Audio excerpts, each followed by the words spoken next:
हम फास्टिंग करते हैं और स्मूदी लेते हैं, हमें लगता है कि ठीक है स्मूदी हेल्दी नहीं है, complex. I have had a patient. She would do a lot of fasting due to the religious purpose. She had a brain stroke. How do you do the ghee fasting? I'm doing with my patients very frequently and मैं 3 phases में कराती हूँ. आंख बंद करके अच्छे से 15 ml रोज ले सकते हैं. It can treat all kind of metabolic syndromes. पेट की चर्बी है, pre diabetic condition. So essentially with ghee, I can lose my belly fat. Definitely 100%. Intermittent fasting होती क्या है, कैसे की जाती है? When you do a intermittent fasting, you are actually giving a metabolic shock to the body. If I'm starting with intermittent fasting, how do I start my day? You need to have your water. Your coconut water. First meal from 11 o'clock. Your evening milk happens at around 6 o'clock. ऐसे कुछ लोग हैं जिनको intermittent fasting नहीं करना चाहिए? Yes. Dr. Bhavna Diora is India's first integrated Ayurvedic functional nutritionist with over 20 years of experience in Ayurveda, nutrition and preventive health. अगर आप सिंपल पानी पी रहे हो खाना खाने के साथ, डेफिनेटली आप आपकी डाइजेस्टिव फायर को कम कर. आप पानी के अंदर थोड़ा सा गोंद कतीरा डाल दीजिए. You drink it during your meals. It's a fibrous fluid. If you ask me कि सुपर फूड क्या है, I will say only one thing. What you can do, you just grate one avla. US market, there is a multi-billion industry on laxative. Even your Kayam Churna, Nityam, they are also addictive. And it is creating lot of dryness in your gut. मेरे पास इतने सारे patients आते हैं जो कायम चूर्ण लेते हैं. हम तो आयुर्वेदा कायम चूर्ण ले रहे हैं और नाम भी वैसा है, कायम यानी रोज लो, कायम लो, तो वो कायम लेते ही रहोगे. और जिस दिन आपने लेना बंद कर दिया, उस दिन. A celebrity coach and the founder of Sama Health, she is a specialist in gut health and autoimmune disorders who believes in reversal of metabolic disorders through the Ayurveda and nutritional approach. जो market में laxatives मिलते हैं उसमें mostly stimulating herbs होते हैं और जोर से धक्का मार के सब बाहर निकाल देते हैं. Your peristaltic movement becomes weaker. Isabgol. When we do fasting, हमें ऐसा लगता है कि अरे मुझे बहुत एनर्जी चाहिए और इसीलिए ये सब साबूदाना और आलू fries, which is wrong. When you are doing your fasting, you need the rest. साबूदाना में 88% कार्बोहाइड्रेट्स हैं. A lot of people wanted a fluid plan and a diet plan for Navratri fasting, so we was really looking forward to that. When you are only on fruits for 9 days, that might not help everyone. Lot of raw vegetable juices will not help during the fasting. Water fasting करते कैसे हैं? 3 दिन से ज़्यादा fasting कर रहे हो आप, अपने बॉडी को प्रिपेयर कीजिए, मेंटली प्रिपेयर हो जाइए. One cancer cell needs 28 times more food than a regular cell. So specifically cancer cells need sugar. Fasting definitely आपके digestive system को better करती है. There are 70% non-alcoholic fatty liver patients. Alcohol के कारण liver disease होना समझता है, होता है, but when we talk about non-alcoholic क्यों होता है? A champion of sustainable wellness who combines the traditional Ayurvedic principles with contemporary fitness and nutrition strategies, it is our pleasure to have with us on today's physical wellness episode of the Body to Being podcast, Dr. Bhavna Diora. So Navratri में fasting करना ही चाहिए.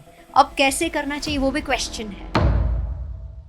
Fasting के कई सारे benefits हैं, ये सब जानते हैं. It's been around for thousands of years. But how do you fast correctly? Fasting में क्या खाना और पीना चाहिए और क्या नहीं खाना और पीना चाहिए? नवरात्रों में आप फास्टिंग कैसे कर सकते हो scientifically? And most importantly, how can you reset your gut health with fasting? All of this will be available in today's masterclass, and if you haven't already, I'd be very grateful if you can like and subscribe, because unfortunately 95% of our viewers don't. Namaskaram, Dr. Bhavna. नमस्कार shloka. Thank you so much for being a part of this podcast.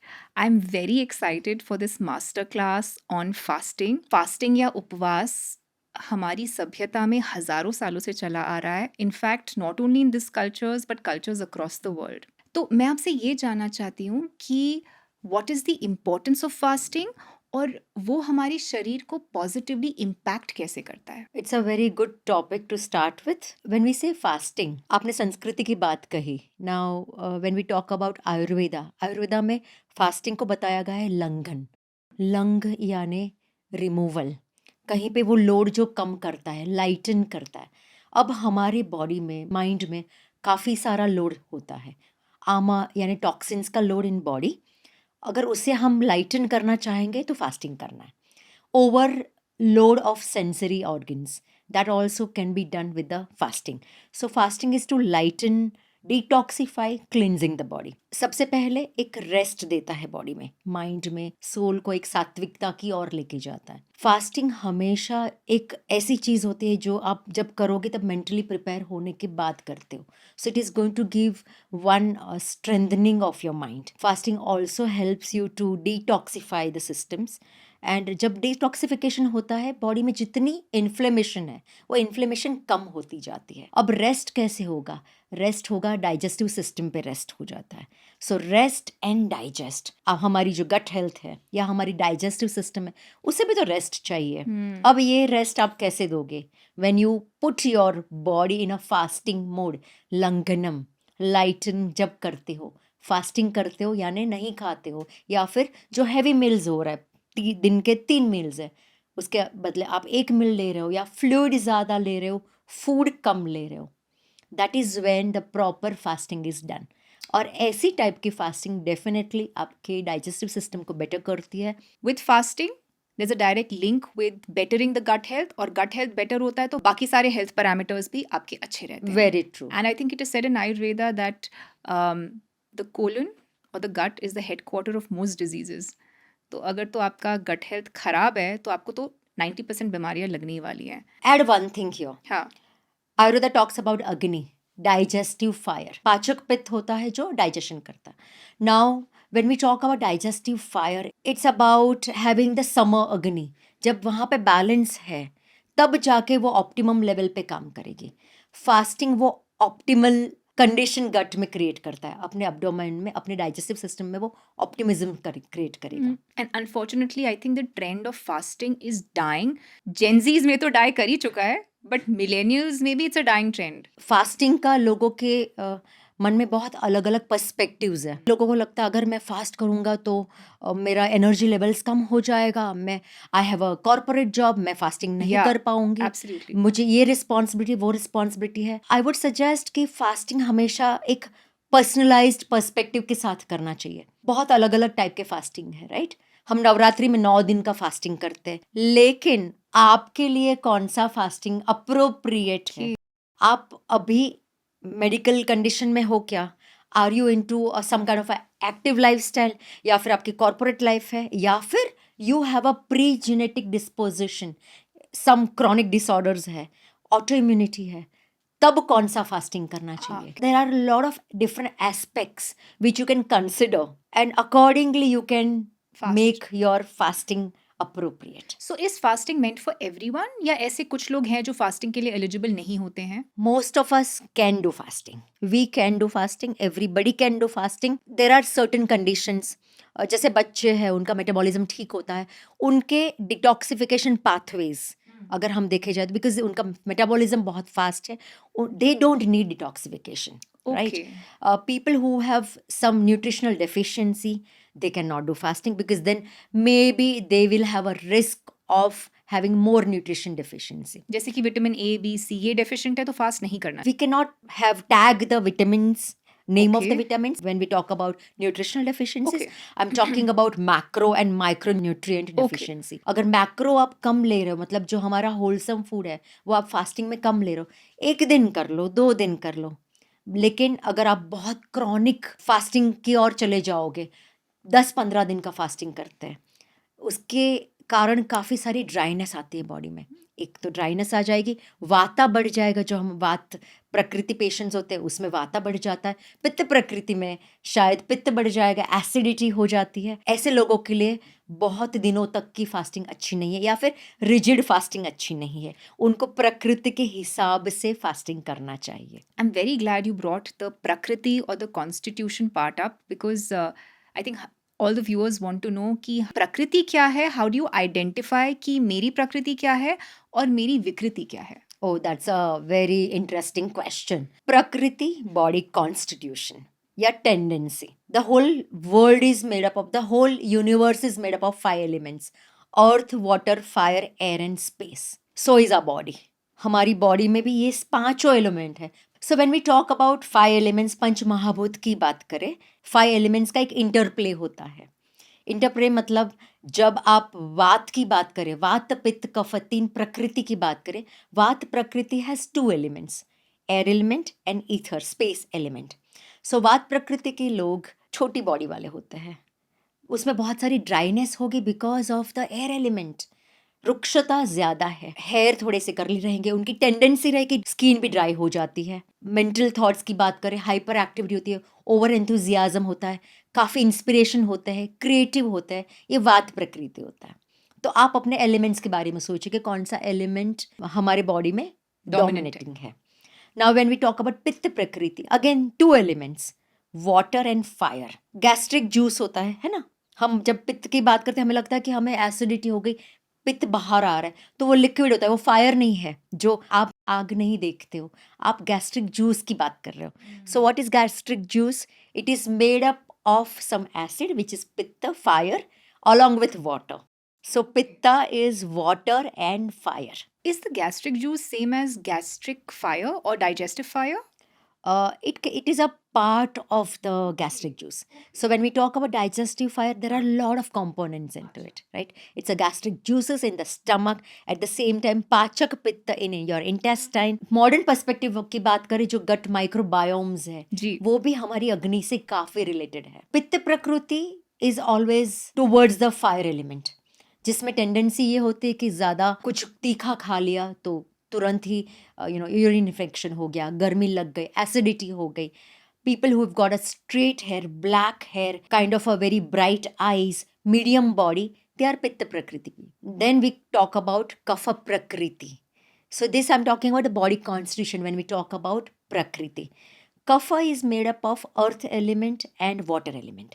थोड़ा सा स्निग्ध होता है, मतलब already वो sluggish है, solid है बिकॉज अर्थ एलिमेंट है.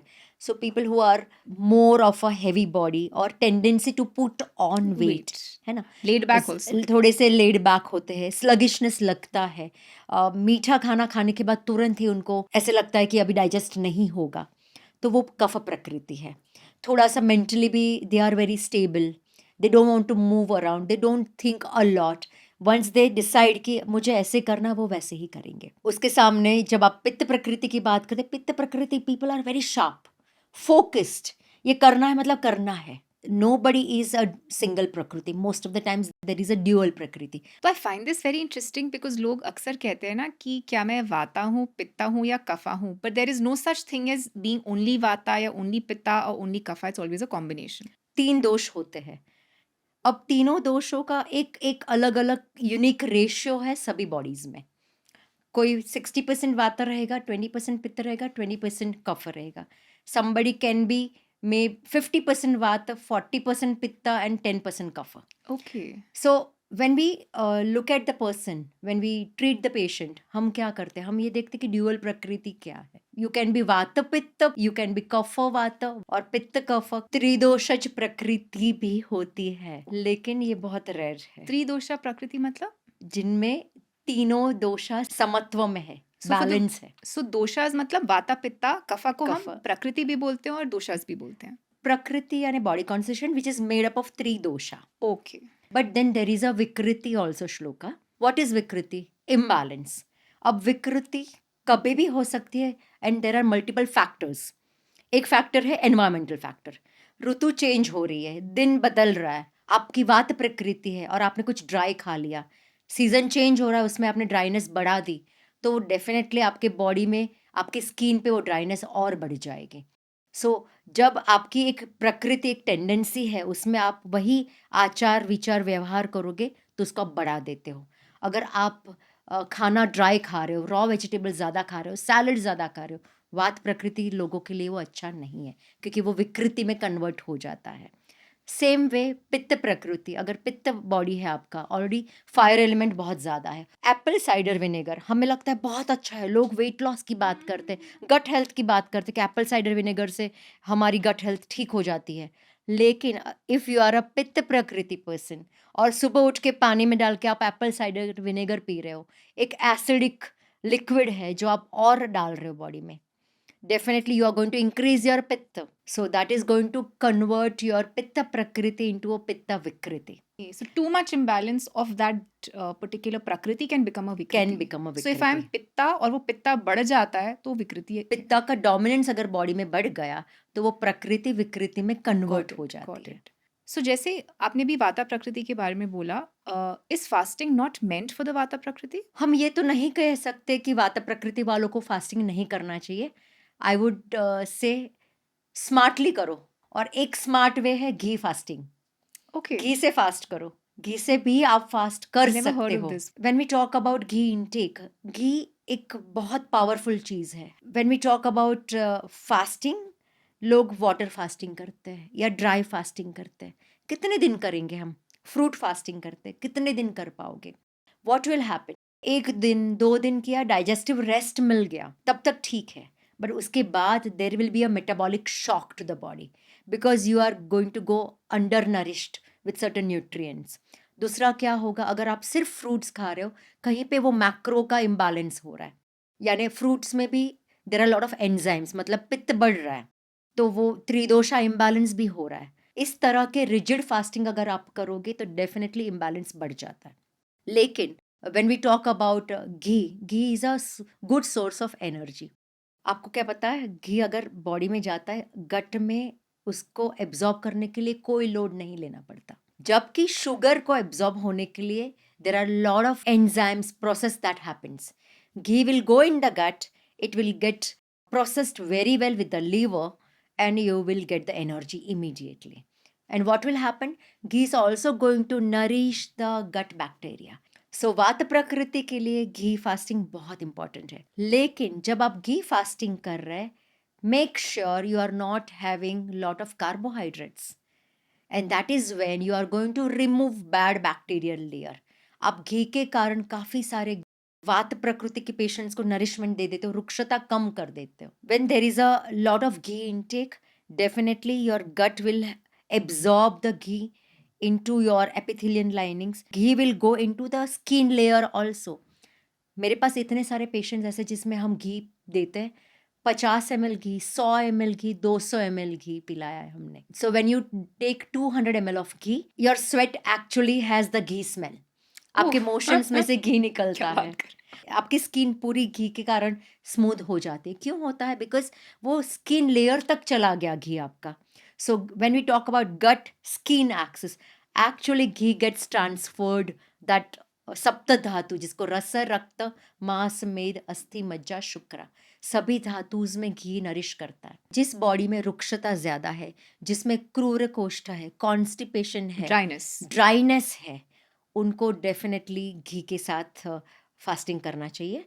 एंड जब आप घी के साथ फास्टिंग कर रहे हो, make sure you are not having lot of proteins, you are not having lot of carbohydrates, कोई भी फॉर्म ऑफ शुगर नहीं लेना है। तभी फ्रूट्स भी कम कर दीजिए। ऑफकोर्स ग्रेन्स या व्रत का खाना, साबूदाना या फिर अमरंथ या सिंगाड़ा का आटा, ये सब कम करना है। घी के ऊपर काफ़ी सारा नरिशमेंट हो जाएगा आपका। कैसे करते हैं घी fasting? How do you do the ghee fasting? It's a very interesting concept of ghee fasting.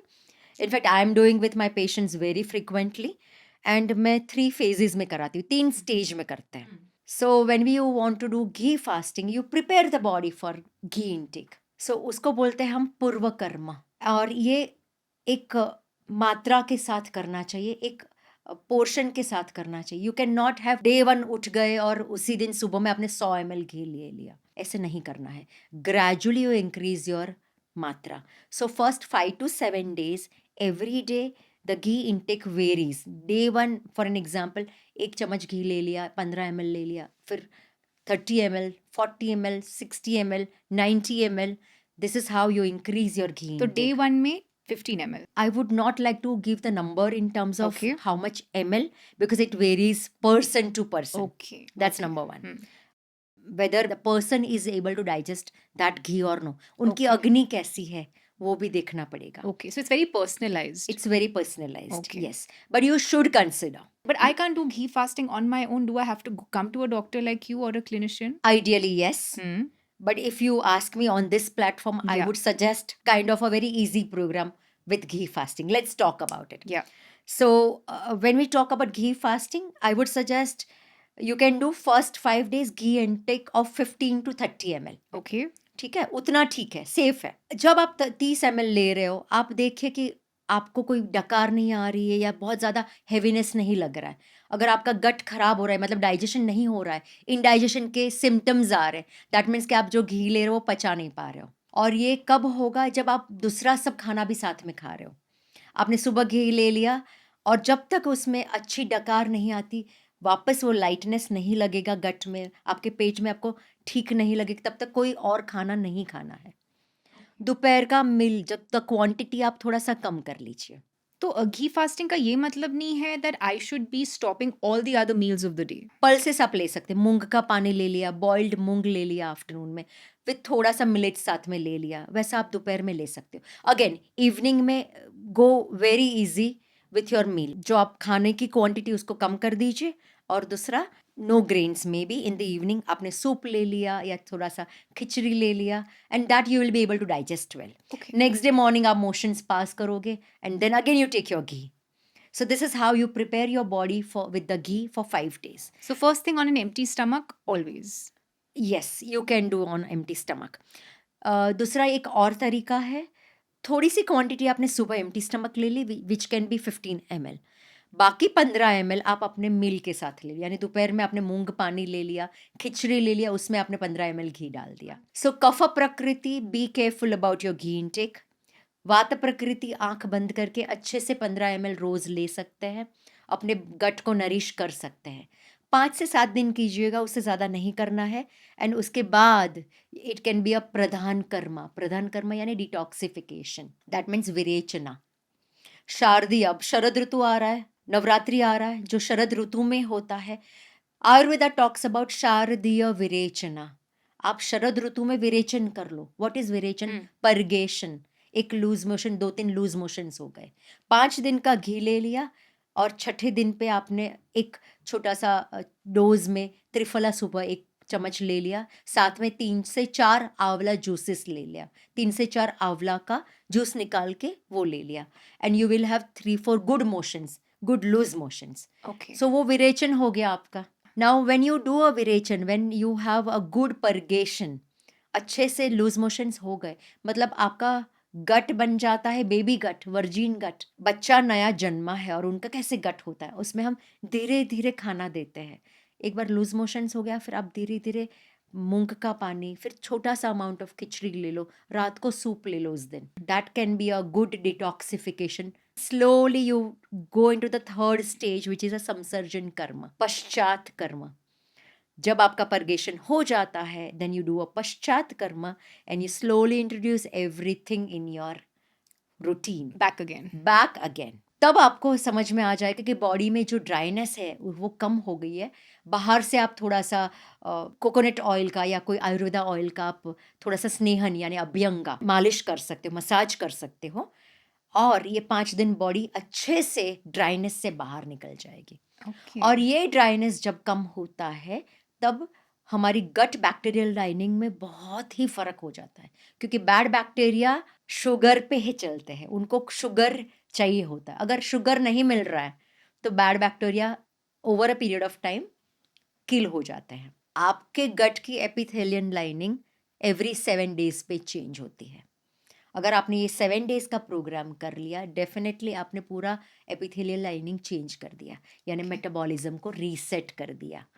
5 दिन घी इनटेक, लाइट फूड. छठे दिन आप एक परगेशन के लिए, विरेचन के लिए तैयार हो जाते हो. अब ये विरेचन क्या है? पंचकर्म का एक पार्ट है. और इस सीजन में जब हम नवरात्रि की बात करते हैं, शारदीय विरेचना, आयुर्वेदा टॉक्स अबाउट शारदीय विरेचना. शास्त्रों में लिखा है कोई भी शारदीय विरेचन कर सकता है. अगर आपको कोई रोग है या नहीं है, अगर रोगी है उनके लिए शारदीय विरेचन से वो रोग से मुक्त होगा, अगर आप रोगी नहीं हो, स्वस्थ आपका अच्छा है, तो प्रिवेंटिव हेल्थ यानी आपको कोई रोग ना हो या फिर आपको एंटी एजिंग करना है, फिर भी आप शारदीय विरेचन कर दीजिए। I have a question here. Can all the three प्रकृतिज यानी कि वाता पित्ता कफा, क्या ये तीनों प्रकृतिज घी फास्टिंग कर सकते हैं? तीनों प्रकृति घी फास्टिंग कर सकते हैं, सिर्फ उनकी मात्रा अलग होगी। वाता कितना कर सकता है? वाता प्रकृति can do more amount of ghee, okay पित्त प्रकृति moderate amount of ghee, kapha prakriti less amount of ghee. Okay. That's number one rule. Yeah. Number two, there are some Ayurveda ghee available जिसमें काफी herbs होती है. So you can go to a doctor and take the program of ghee intake and ghee Okay. fasting during the Navratri. But I can also do it at home. You can also do it at home. Okay. Yes. Okay. आप 2-3 दिन वैसे कीजिए. You will lose at least 2 to 4 inches with this 7 days of program. Central obesity जिसको बोलते हैं, पेट की चर्बी घी fasting से कम हो सकती है. So with ghee, I can lose my belly fat. Yes, of course. You will lose your belly fat and you will see the changes in your insulin resistance. You can do your reports. You do your fasting insulin pre-ghee program and post-ghee. And you will see the changes in your readings. What are some of the other benefits of ghee fasting? Ghee fasting करते तब एक metabolic reset हो जाता है. That means पूरा metabolism नए तरीके से बन जाएगा, मतलब कि आपका गट एक नया तरीके से बन जाएगा. सो जितने भी क्रॉनिक डिजीज़ है उसमें हम घी फास्टिंग कर सकते हैं. लेकिन अगर आपको क्रॉनिक डिजीज़ है, ऑटो इम्यून डिजीज़ है, always do under the medical supervision. You cannot just do it at home and not having the right way of doing it. Navratri is around the corner and we did this poll yesterday on Instagram actually. For this conversation I wanted कि मैं Navratri fasting पे पूछूं या intermittent fasting पे पूछूं, and surprisingly a lot of people wanted a fluid plan and a diet plan for Navratri fasting. So viewers are really looking forward to that. So let's deep dive. Oh, this is the season of detoxification. Navratri एक occasion ही ये है कि जो जिसमें detoxification करना चाहिए. When we talk about Chaitra Navratri अप्रैल में आता है जो, और ये शारदीय नवरात्रि जो शरद ऋतु में आते हैं. सो दोनों Navratri is come under the ritu sandhi. What is ritu sandhi? When there is a transition of the ritu happening, transition of the season. जब एक सीजन खत्म हो रहा है और दूसरी सीजन की ओर हम जाते हैं, तब ये ऋतु संधि बताते हैं उसे. और ऋतु संधि में फास्टिंग का बहुत ज़्यादा महत्व है. क्यों? We see lot of people falling ill. बहुत ज़्यादा वायरल फीवर चल रहा है. There is lot of immunity issues और एलर्जिक इश्यूज हो जाते हैं. हम ये बोलते हैं हमेशा कि अरे सीजन चेंज हो रहा है, मुझे एलर्जी हो गई, मुझे वायरल फीवर हो गया. क्यों होता है? Because there is a change in the environment. Now what are you doing when there is a change in the environment? Are you getting adapted to that change, or you are reacting, your body is reacting to the change which is happening in the environment? If you are strong enough, your systems are strong enough, you are going to just adapt the changes which is happening around you with the good food, with the healthier lifestyle throughout. But if your systems are weak, your body is weaker, your immune system is weaker, you are going to react to the change which is happening in the ऋतु. तो आपको reaction mode में नहीं जाना है, आपको adaptation mode में रहना है. आपको अडेप्ट करना है. जो भी चेंजेस हो रहे बाहर, उसको आप अडेप्ट तो कीजिए. इसलिए नवरात्रि की फास्टिंग बोली जाती है. Yes. So when you do a Okay. fasting in Navratri, you are actually putting your metabolic system at rest and digest mode. That means कि metabolic system rest पे आ गई और बाकी के जो environmental changes हो रहे हैं वहाँ पे हमारा focus चला गया, body का focus चला गया. And this is how you are going to get the benefit of not having any kind of reactions or allergic issues or viral fever during season change. Your immunity will become better. So Navratri में fasting करना ही चाहिए. अब कैसे करना चाहिए वो भी question है. अब ये थोड़ा सा साइंटिफिक अप्रोच के साथ कर सकते हो. सबसे पहले आप पहली बार कर रहे हो कि हर साल करते हो, साल में 2 बार कर रहे हो, आपकी बॉडी कितनी अडेप्टेड है फास्टिंग के लिए वो आप देख लो. नंबर 2, अगर आप फास्टिंग एक तरीके से करना चाहते हो तो उसे 3 फेजेस में डिवाइड कर लीजिए. पहले 3 दिन आप थोड़ा सा डिटॉक्सीफायर प्लान बना सकते हो जिसमें आपने फ्लूइड ज़्यादा ले लिया. फ्लूइड कौन से ज़्यादा ले सकते हो? आंवला ऐशगॉर्ड जूस ले सकते हो, आप कोकोनट वाटर ले सकते हो, आप थोड़े से फ्रूट्स ले सकते हो, फाइबरस ड्रिंक्स ले लीजिए, बटर मिल्क ले लीजिए, उसमें चिया सीड्स डाल दीजिए, बटर मिल्क को गोंद कतीरा के साथ ले लीजिए। तो ऐसे फाइबरस फ्लूइड्स भी ले लीजिए and you are going to have a detoxification effect in first 3 days. Now you go for next 3 days. What you can do, you have to start nourishing your body a little there, because you can't be in a detox mode for 9 days. You might have some side effects of the fasting. So here you can start introducing some solid foods. Now this solid food can be singara, water chestnut जिसको बोलते हैं, ठीक है? You can add some buckwheat और राजगीरा. It is very healthy. Now जो grain की बात करते हैं या फिर हम राजकीरा की बात करते हैं, वो एक एनर्जी गिवर है। लेकिन अगर आप वो राजकीरा की पूरी बना के अगर तल रहे हो उसे, तो it is not going to help you.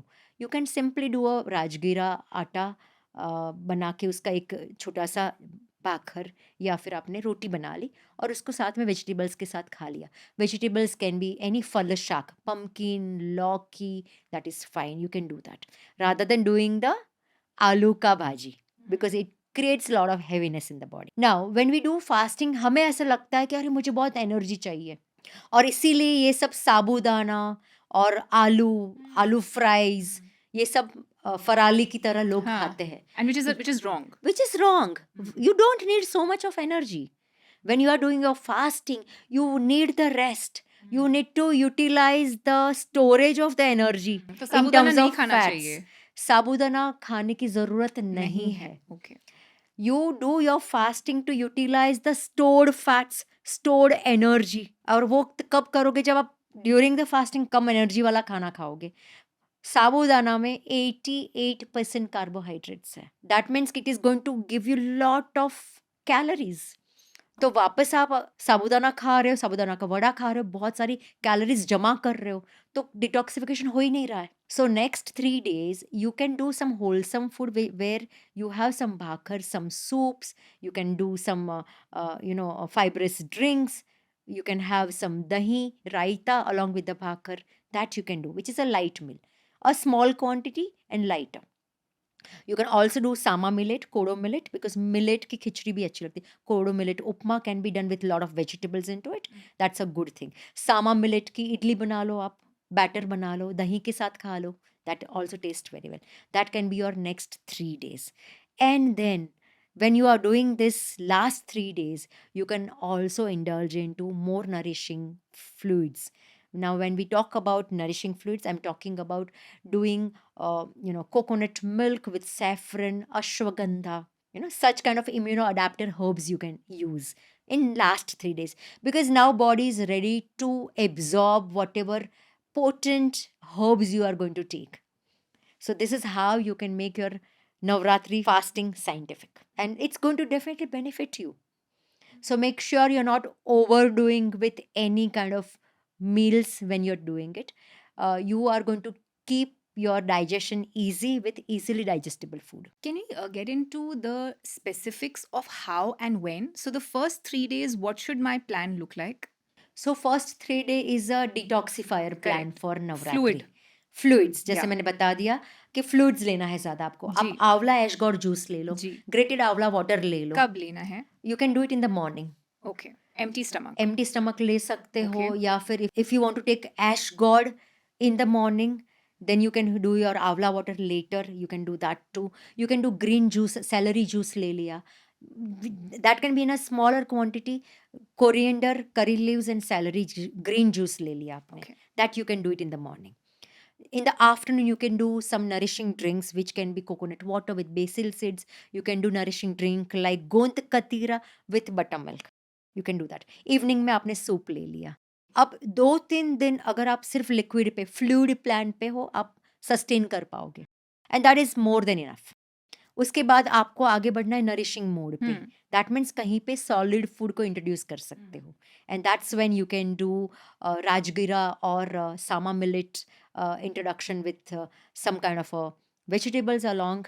So sama millet idli with vegetables. Next 3 days is a nourishing mode where you are going to introduce solid food. Now when you want to introduce solid food, make sure you have 2 major meals which is with the solid food. Morning में उठ के आप कुछ liquid ले सकते हो. Again you continue doing your coconut water, amla water, ash gourd juice water in the morning. लेकिन first meal, solid meal जो है वो आपका 12 बजे होगा. और ये solid meal can be sama millet idli with dahi raita, cucumber dahi raita. You can take your buckwheat और राजगिरा रोटी विथ फल शाक, पम्पकिन सब्जी हो गई, लौकी सब्जी हो गई, थोड़ा सा बटर मिल्क साथ में ले लिया. And next major meal, solid meal, can be in the evening around 6 o'clock. So, though major meals. Now, evening meal can be again more of a liquid, which is a soup. You can do a vegetable soup. Along with that, you can have a small amount of millet upma or something like that, which is a lighter than the first meal. So, overall, though solid meals जा रहे हैं, लेकिन easily digestible food है वो. And this is how you're going to spend 3 days. That is day 4, 5, and 6 with some solid food. So successful Navratri fasting. It's a scientific and successful Navratri fasting. Again, everyone can do this? Everyone can do this, yes. Only thing is how much your body is adapted Okay. about your Navratri fasting. You have to Okay. look into it. Okay. What are some of the common fasting mistakes that people make very quickly? When you are only on fruits for 9 days, that might not help everyone. It can help for 2-3 days, but later you don't need only fruits fasting. Okay. Lot of raw vegetable juices, 2 bar 3 bar 4 bar detoxifier की तरह ले लिया, that will not help during the fasting because you are creating lot of dryness in the body. तो वैसा नहीं करना है. So sabudana vada or any fried chips, though it is called farali fasting food, you should not take it because it is not going to help to your metabolism. It is not going to help to make your reset of the metabolism. It is not good for gut also. So how is it beneficial for us?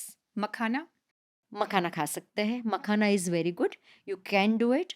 Make sure you roast your makhana with ghee because that's where your dryness is taken care of. What about Vrat wale aloo? Vrat wala aloo is sweet potato.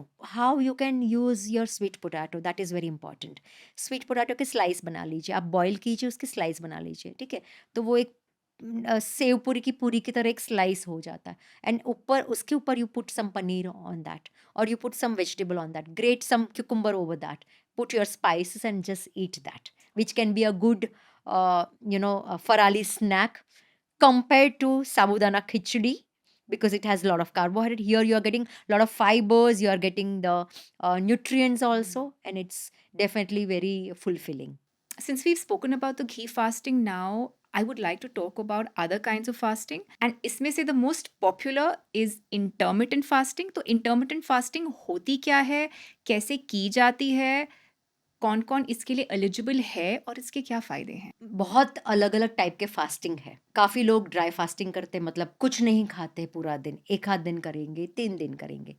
Some people will do only fruits fasting, यानी पूरे दिन सिर्फ fruits खा लिए और उनको लगता है कि मेरी बॉडी डिटॉक्सिफिकेशन हो गई. वो भी 2 से 3 दिन तक करते हैं या फिर कुछ ग्रीन जूसेस ऐड कर लेते हैं. अब तीसरा होता है एक रिलीजियस रीजंस के साथ फास्टिंग करते हैं. एकादशी का व्रत हो गया, बट एकादशी के व्रत में काफ़ी सारे लोग काफ़ी फराली खाना खाते हैं, साबूदाना खिचड़ी खाते हैं, साबूदाना वड़ा खाते हैं, फ्राइज़ खाते हैं, फराली चिवड़ा खाते हैं, अलग अलग टाइप के फास्टिंग करते हैं. फ़ायदा कौन से फास्टिंग से होगा, ये कितने दिनों तक आप कर रहे हो, आप एक सिस्टमेटिक अप्रोच के साथ, एक साइंटिफिक अप्रोच के साथ कर रहे हो, या फिर ऐसे ही जो भी सामने फराली चीज़ें आ रही है वो खा के कर रहे हो, उसका कोई मतलब नहीं है. You have to do your fasting with one scientific approach. So when we talk about intermittent fasting मतलब एक fasting window होता है जब आप कुछ नहीं खाते, और एक feasting window होता है. There are people who would just do any kind of food intake during the feasting window. There are 2 types now. Feasting window can vary from person to person. Some people start with 8 hours feasting window, 16 hours fasting window. यानी आपने सुबह 10 बजे खाना start किया, आप 6 बजे तक खाओगे, 6 बजे के बाद कुछ भी नहीं खा रहे हो, नेक्स्ट डे 10 बजे तक. तो आपकी फास्टिंग विंडो है 16 आवर्स, feasting window है 8 hours. Now some people would also do very rigorous or rigid fasting window where they just eat for 4 hours. दोपहर में 12 बजे खाना स्टार्ट किया, 4 बजे तक थोड़ा बहुत खाते हैं, उसके बाद सिर्फ पानी पे रहते हैं. तो that is 20 hours fasting, 4 hours feasting. Now, the feasting word itself is very misleading. I have had a lot of patients who would do intermittent fasting. Starting में 5-10 दिन किया उन्होंने, people do it for some time. Intermittent fasting will give some results, but later body gets into that adaptation zone.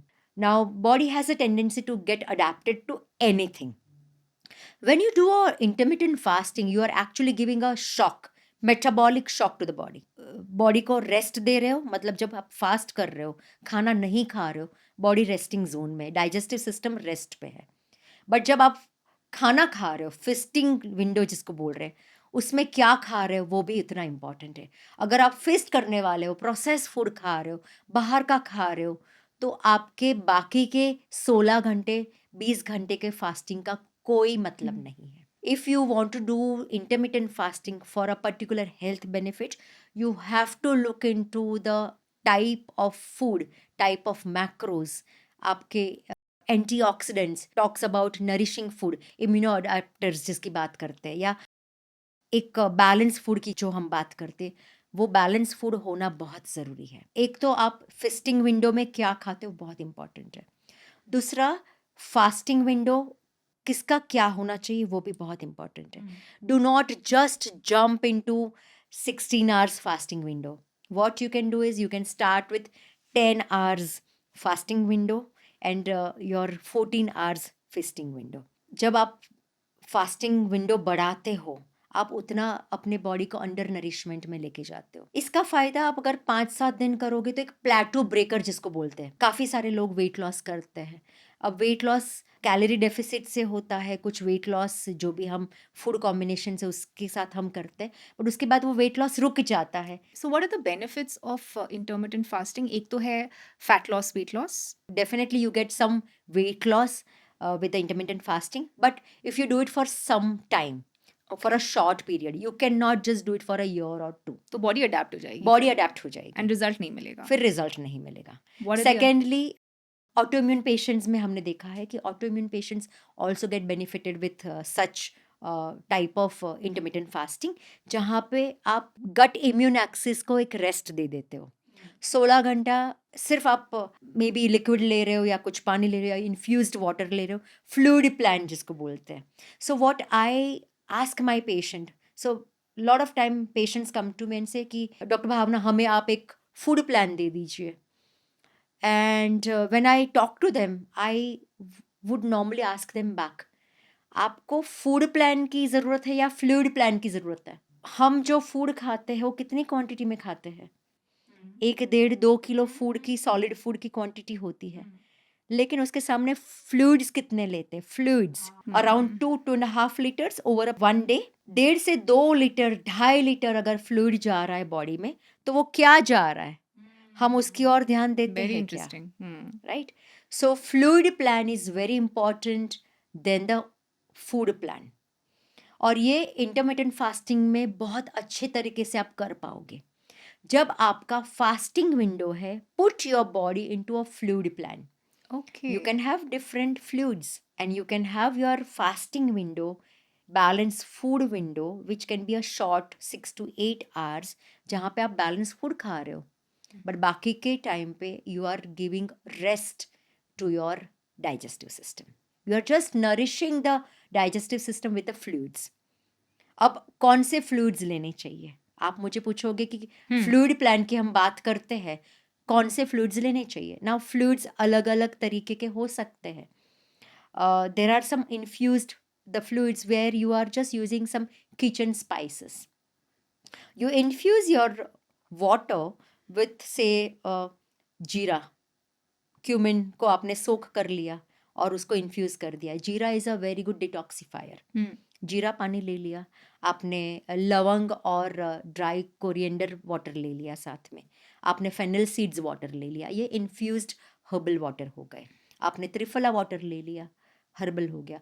Ayurveda पुनर्नवा अष्टक होता है, पुनर्नवा क्वाथ होता है, समकाढ़ा होते हैं। ये एक इन्फ्यूज्ड हर्बल वाटर्स है और उसके बहुत ज़्यादा फ़ायदे हैं, तो आप ये एक कर सकते हो। दूसरा फ्लूइड होता है fibres. You can also do lot of fibers with your fluids. That means when you're taking your water after the food या during your food, काफ़ी सारे लोग खाना खाते वक्त पानी पीते हैं। मुझे आके पेशेंट बताता है कि मुझे पानी चाहिए खाना खाने के साथ। एंड अगर आप सिंपल पानी पी रहे हो खाना खाने के साथ, डेफिनेटली आप आपकी डाइजेस्टिव फायर को कम कर रहे हो। बहुत सिंपल आइडिया है, आप आपके पानी को थोड़ा सा इन्फ्यूज कर दीजिए। ठीक है, अब कैसे करोगे? आप पानी के अंदर थोड़ा सा गोंद कतीरा डाल दीजिए, गोंद कतीरा पाउडर डाल दीजिए। It's a very good prebiotic, वो फाइबरस होता ओह। है। आप अपने छाछ के साथ बेसिल सीड्स डाल दीजिए, छाछ में अपने बटर मिल्क में आप चिया सीड्स डाल दीजिए, and that you drink it during your mills. It's a fibrous fluid, और जितना फाइबर साथ में जाएगा उतना आपके गट माइक्रोबायोम्स को उतना फूड मिलेगा, because soluble and insoluble fibres in the body is required for the gut microbiome. हम वो डाइजेस्ट नहीं करते हैं, वो माइक्रोबायोम्स जो है वो खाते हैं। ठीक है, तो फाइबर्स वाले फ्लूइड्स भी आपको लेना है। Apart from that you can also have some nourishing fluids. अब नरिशिंग फ्लूइड्स क्या होते हैं? जो आपके बॉडी में इलेक्ट्रोलाइट बैलेंस है उसको ठीक रखे, है ना। ठीक, जैसे लेमन, हनी एंड थोड़ा सा ब्लैक सॉल्ट। ठीक है, लेमन आपको विटामिन सी दे देगा, आपने अगर उसमें हनी डाल दिया थोड़ा सा एनर्जी मिल जाएगी, और उसमें आपने सॉल्ट डाल दिया तो इलेक्ट्रोलाइट, सोडियम इम्बैलेंस जिसको हम बोलते हैं वो भी नहीं होगा, तो एक इलेक्ट्रोलाइट बैलेंस हो जाता है। People who are very active, moving around a lot, will need some kind of electrolytes during the day. Yes. You can simply make homemade lemon, honey and salt water. And or in fact, if you don't want to do honey, you can also do jaggery with your lemon. बहुत अच्छा electrolyte balance हो जाता है। आंवला juice, Hmm. If you ask मी कि super food क्या है, I will say only one thing, आंवला आंवला आंवला। Really?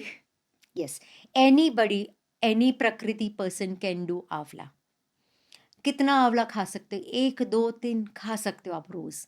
अब amla is a very good source of vitamin C, लेकिन उसमें फाइबर्स भी तो कितने हैं। Now what you can do, you just grate one amla. उसको जूसर में भी डालने की ज़रूरत नहीं है। आपने आंवला को ग्रेट कर लिया, पानी में डाल दिया, उसे अराउंड 100-150 ml पानी में डाल दिया, और वो फाइबर के साथ निगल गए। अगर आप चबा सकते हो चबा लो, या फिर निगल जाओ, and it is going to give you a very good laxative effect. So lot of patients come to me, and in fact you ask me, US market, there is a multi-billion industry on laxatives in US. You get addicted to it. If you ask me, even your kayam churna, nityam, they are also addictive. Kayam Churan is not herbal? Kayam churna is herbal, so what? It is definitely addictive, and it is creating lot of dryness in your gut. अगर आपने, मेरे पास इतने सारे patients आते हैं जो कायम चूर्ण लेते हैं, एंड फिर हमें पता है हाँ हम तो आयुर्वेदा कायम चूर्ण ले रहे हैं, और नाम भी वैसा है कायम, यानी रोज लो, कायम लो, तो वो कायम लेते ही रहोगे, उसमें से बाहर ही नहीं निकल पाओगे। और जिस दिन आपने लेना बंद कर दिया, उस दिन आपको वापस वो आपका जो कोष्ठ है, क्रूर कोष्ठ है, वो पूरा संकुचित हो जाएगा। लेडीज़ पेशेंट्स मेरे पास आते हैं, एंड उनको ऐसे लगता है कि हमने बाहर का खाया है आज, तो रात को एक कायम चूर्ण ले लेंगे, या कुछ लैक्सेटिव ले लेंगे, या डिटॉक्स टैबलेट ले लेंगे, और हमारा गट दूसरे दिन ठीक हो जाएगा। Isabgol? Isabgol is not a laxative, it's a Okay. fiber. Okay, so not it's a problem. Isabgol is okay, it is not addictive. You can add it in your buttermilk, you can do it during your meals, but not any other laxatives. अच्छा। जब हम आंवला की बात करते हैं, आंवला is a very good pitta shamak also. So Triphala has three phala: Avla, Beheda and Haritaki. Avla is for pitta shaman, Beheda Bibitak is for kapha shaman, and Haritaki Herde is for vata shamana. So when you do a small dose of Triphala, it will work on any prakriti. It is safer. If you do it in the day, it will work as a rasayana when you take it in the morning. If you take your Triphala on a small Rasayan amount, का meaning? रसायन यानी रिजुनेशन, okay, जो nourishment देता है body में. ठीक है. If you take the same amount of Triphala in the night, it will work as a detoxifier. So Ayurveda Okay. में त्रिफला को बहुत ऊंचा स्थान दिया Hmm. गया है. कितना लेना चाहिए triphala? Triphala can be taken from half teaspoon to 1 teaspoon. Morning, afternoon, and evening. Morning and the evening or Okay. bedtime. Even children can take it? Children should not take it unless there is a requirement. If they have any kind of a pre-genetic disposition. Parents में अगर autoimmunity के कोई लक्षण है या parents already कुछ chronic disorder से गुजर रहे हैं, तो ऐसे पेरेंट्स को अपने बच्चों की गट हेल्थ पे ध्यान देना चाहिए. Do not take your gut for granted. If you are having any symptoms related to your gut, take it seriously. I would have lot of teenage girls, 14-15 साल की लड़कियां आती हैं, उनको पिकॉस होता है ना, PCOS. PCOS. Hmm. That's a hormonal imbalance and it gets triggered. और काफ़ी सारे लोग जब 25 साल तक 30 साल की उम्र में आते हैं, उनको कोलेस्ट्रॉल हो जाता है. क्यों होता है? बिकॉज लिवर मेटाबॉलिज्म कॉम्प्रोमाइज हो जाता है अच्छा, and it gets cholesterol is accumulated. related to the liver. Cholesterol अगर ज़्यादा है बॉडी में, it is directly related to your liver metabolism. अगर आपका Okay. लीवर ठीक नहीं है, that means it is go into that metabolic disorder of hyperlipidemia, और maybe it would be even pre-diabetic condition. It can be a diabetic condition later. If I'm starting with intermittent fasting, how do I start my day? सबसे पहले मुझे क्या लेना चाहिए? So in your fasting window, when you wake up in the morning, you need to have your water. Apart from that, you can do your coconut water because that will bring some electrolyte balance. And you can definitely do Avla water too, because Avla water does not have any spike in the sugar levels. You can start eating your first meal from 11 o'clock, and till 2 o'clock you can have your major meal, because that is the Pitta Kala. Now, fasting window is always for fluids, and balanced meal window, food window, should be of around 6 to 8 hours, where your evening meal happens at around 6 o'clock. So, major meal in your food window should be at 12 p.m. or 1 p.m. and another one at 6 p.m. if you are taking 2 meals in a day. Evening mein, once you stop doing your food, you can do some soup, which can be a tomato soup, because it does not spike sugar levels. You can do that. You can also do some boiled water again, and do not have anything else. ऐसे कुछ लोग हैं जिनको intermittent fasting नहीं करना चाहिए? Yes, intermittent fasting is not so advisable when you are a pitta prakriti, already hyperacidity हो रही है. In that case, अगर आप लेट खाना स्टार्ट करोगे, already there would be lot of acid accumulation in the morning. People who are already nutritionally deficient, उनको window कम मिलता है खाने के लिए.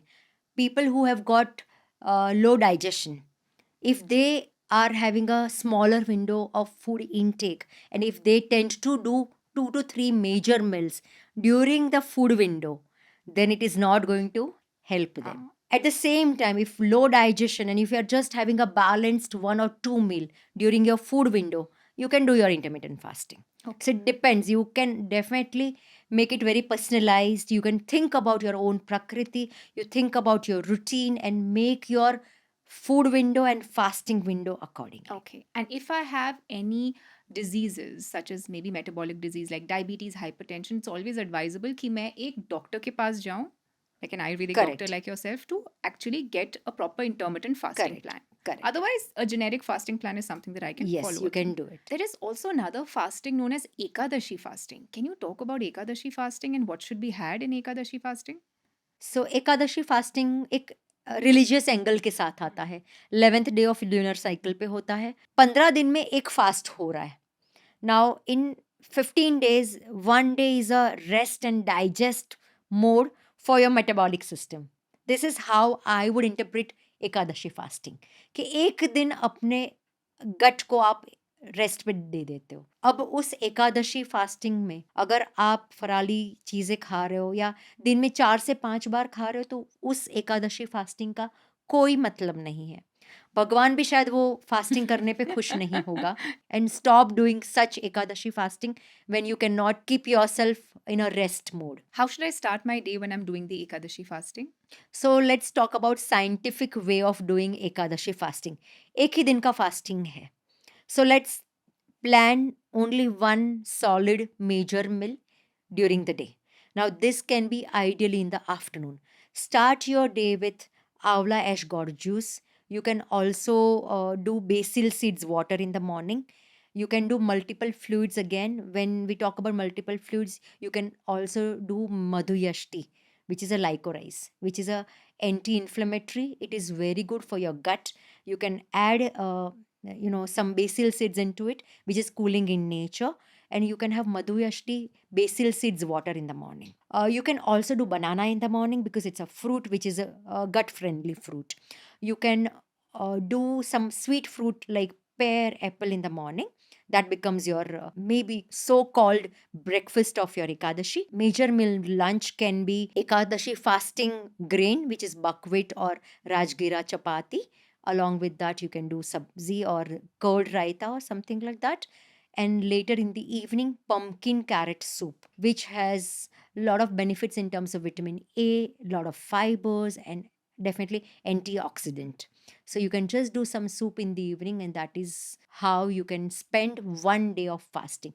Because it's just the one day, this is a very nourishing and fulfilling Ekadashi plan. If you are okay doing just liquids on Ekadashi, you can do that because it's just the one day plan. If you want to do dry fasting, if your body is adapted, you can also do dry fasting. Dry fasting is not having even a single drop of water. Oh, is that okay? That is okay for a day. You can do that. If you're doing Ekadashi twice in a month since many years, you might want to transit from solid food of Ekadashi to liquid, only liquids, then only water, and then dry fasting. Maybe you can transit in a way where you are switching from solid to liquid to no liquids, dry fasting over a period of time. What are the benefits of dry fasting? It is beneficial to do dry fasting when there is a lot of inflammation in the body. Specifically, if you talk about SIBO, there is a intestinal bacterial growth in small intestine. That means there is a dysbiosis in gut microbiomes. A lot of bad bacterial lining and very less good bacteria in the gut. Now, what will happen if you're not giving a single drop of water in the gut? There is nothing, right? So, what will happen to the bad bacteria? They will just die.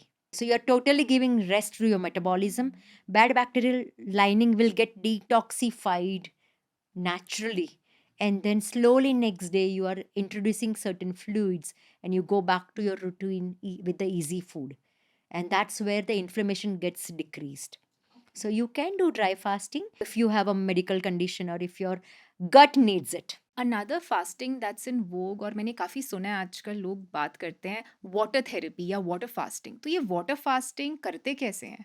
So water fasting is good for some time. It can be for a day or two or max 3, because later your body will start producing less gastric juices. So you might go into hypoacidity. Your stomach muscles will get shrunken. You will not have a good digestion over a period of time. You are going to reduce your BMR also because you are not eating any solid food. So, as I said, as a plateau breaker, you can do your water fasting. You can do it for a day, for 1 day, 2 day, 3 days. If your body is adapted, getting accustomed to that, you can do it for 5 days, 7 days. Continuous just being on water. I can't even imagine that. You can do it for 7 days. Of course, I have had patients who would do it for 7 days. But Just water, nothing else. Just water, nothing else. Only Wow. water. Like you see in Paryushan also, Jain Yeah. people, they do it for 7 days. Yeah. But the problem is not about water fasting. The problem is they do not look into the Purva karma and Paschat karma. So preparation. Preparation and of balance. that, this water fasting is very important. Okay. You have to go on easy food, only fluids for some days, and then you switch over to only water fasting for some days, and then slowly, easily go back to your routine after 2, 3, 4, 5 days. You cannot just jump into the routine with the very next day. It's not going to help you. So with all fastings, preparation is needed. Ideally, when anything you do about 3 to 5 days, any fasting you do more than 3 days will require some preparations. Okay. और उसको हम पूर्व कर्म भी बोल सकते हैं. Fasting कर रहे हो आप, अपने बॉडी को प्रिपेयर कीजिए, मेंटली प्रिपेयर हो जाइए. यहाँ पे अपना सत्वा स्ट्रांग रखिए, दैट मुझे मेरी बॉडी को, मेरे माइंड को जितना भी सेंसरी ओवरलोड है, जितनी भी भूख लग रही है, जो भी टेम्पटेशन होने वाले, जंक फूड देख के टेम्पटेशन होने वाले, उससे बाहर रखना है, दूर रखना है. Prepare your mind and body before you go for the fasting. What are some of the common fasting combination mistakes that people make? हम फास्टिंग करते हैं और हाँ. स्मूदी लेते हैं. हमें लगता है कि ठीक है, स्मूदी बहुत हेल्दी होता है.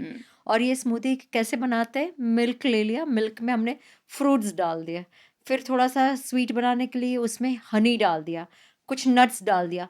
स्मूदी को इतना कॉम्प्लेक्स बना देते हैं कि गट को समझ में नहीं आता ये क्या चल रहा है. And it is a viruddha ahar when you take your milk with the fruits, plus इसमें हनी डाल रहे हैं. अगर हनी नहीं डाल रहे तो जैगरी डाल रहे, तो ओवरऑल ये स्मूदी हेल्दी नहीं है, कॉम्प्लेक्स है. और गट के लिए तो बहुत ज़्यादा कॉम्प्लेक्स है. तो कॉम्प्लेक्स स्मूदी देने के बाद how can you expect your gut to give you the reset? It's not going to give you reset. Smoothie will not help you during your fast.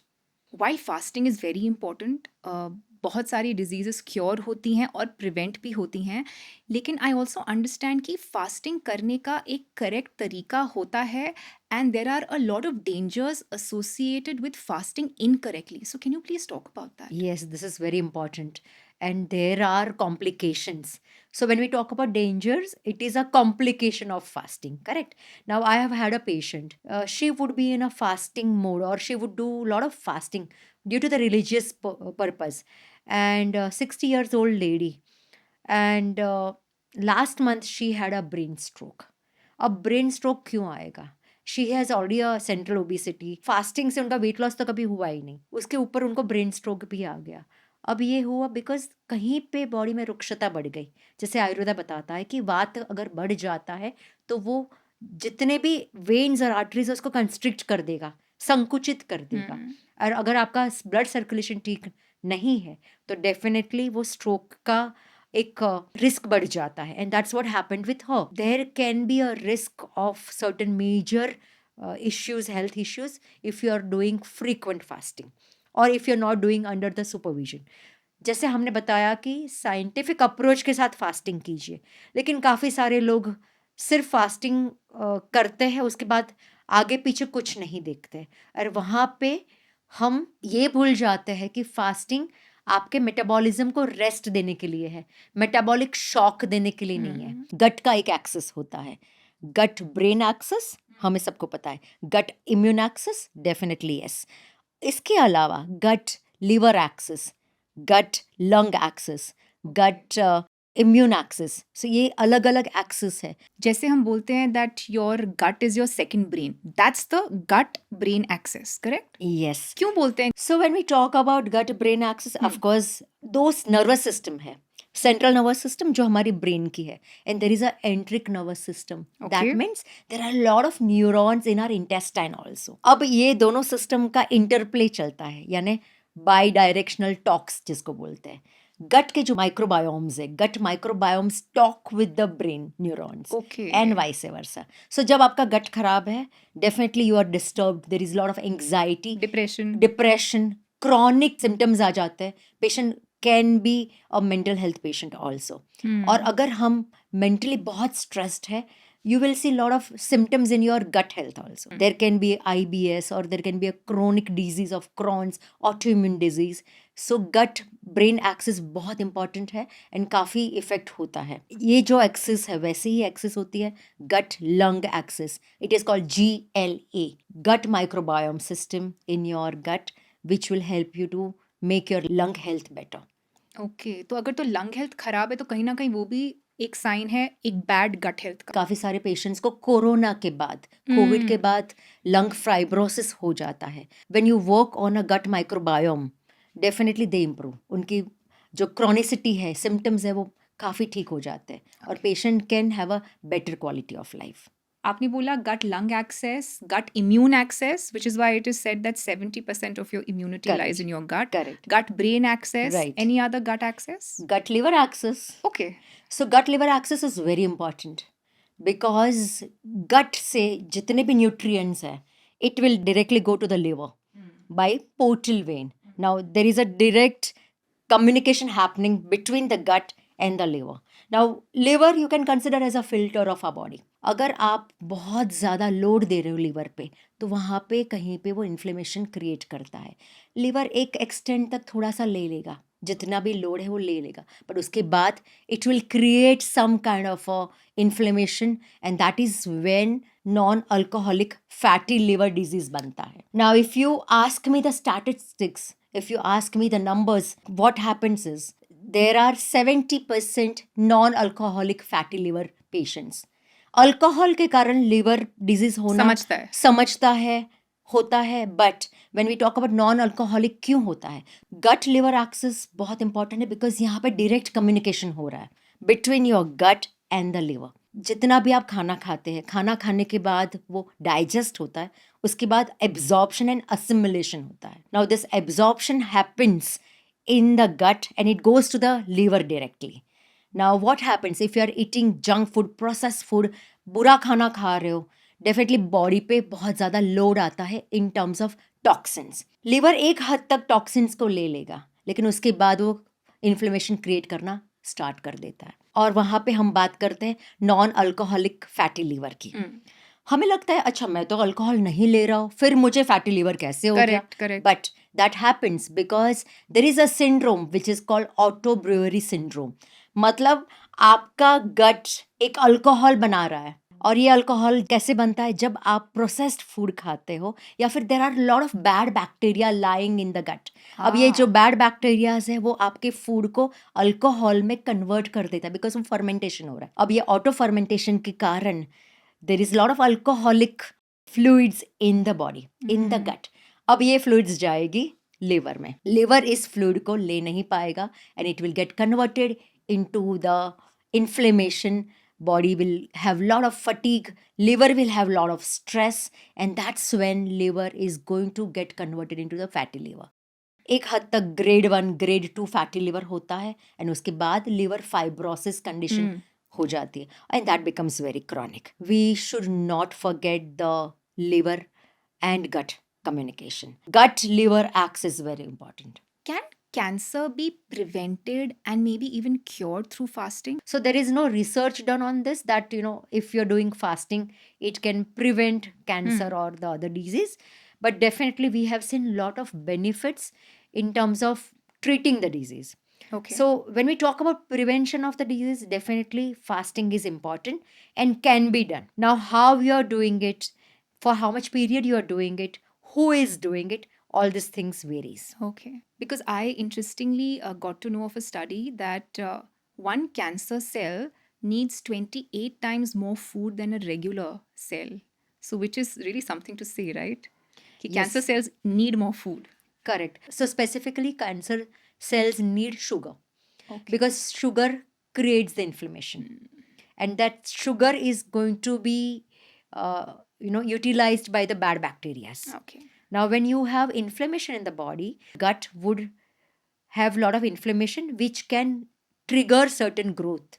And that growth is a cancer. So, if you are keeping a balance, if you are keeping a samatva, a gut microbiome symbiosis in the gut, your body is not going to go towards the inflammation. और अगर inflammation नहीं है, तो you can prevent a lot of disease, including cancer. Okay. So very interesting. We've discussed about almost every kind of fast. Lastly, what are some words of wisdom जो आप viewers को बताना चाहेंगे जिससे वो inspire हो fast करने के लिए? और fasting वापस से हमारी mainstream society का एक हिस्सा बने जो unfortunately अब नहीं रहा. So fasting is not for a shock, metabolic shock. Fasting is for metabolic reset.